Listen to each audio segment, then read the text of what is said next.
Næsta mál á dagskrá að saga eða fræsa fyrir gólfhitalögnunum.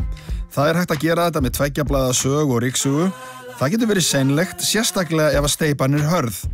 Eða nota þessar græjur frá gólfhitalögnum. Þetta leið til þess að fræsa í gömul hús, smetla gólfhita án þess að þetta nánast ryklaust. Tekur stutta stund. Hér mætum við bara með græjurnar og fræsum og leggjum rörin. Svo kemur pípulagnarmeistari hússins og tengir. Þetta tekur stutta stund, lítið rask og ryk. Það sem þetta ryksuga í græjunni sem sogar upp rykið, en í einhverjum tilfellum þurfum við að saga þetta blautt, það að segja nota vatn. Græjan útbúin þannig að við getum sagað með vatni líka í harðar plötur. Við getum tekið nánast allar plötur og sagað þær með græjunni. Og hvort sem það með vatni eða án, þá ekkert ryk og ekkert slamm og ekki neitt eftir. Þannig að þetta mjög hreinleg leið.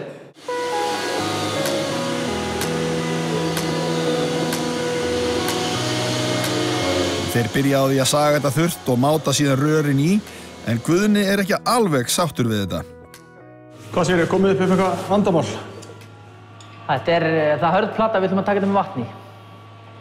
Þegar platan svona stíf og hörð, þá borgar sig að taka með vatni.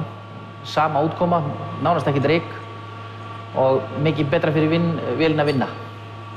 Það að segja þá noturðu vatn til þess að kæla blaðið? Já. Og það dempar allt ryk. Eini munurinn sá að við náttúrulega ryksugum bara upp slammið í staðinn fyrir rykið, Og kæli blöðin og keyra betur í gegnum harða steypuna. Þannig að þetta ekki vandamál? Nei, alls ekki. Þetta bara önnur útgáfa við að saga? Já. Gólfið sagað eftir uppskrift frá Óttari pípara og síðan lögð 14 mm rör. Þau passa svo vel í að það þarf ekki neinar spennur eða klemmur til að halda þeim niðri.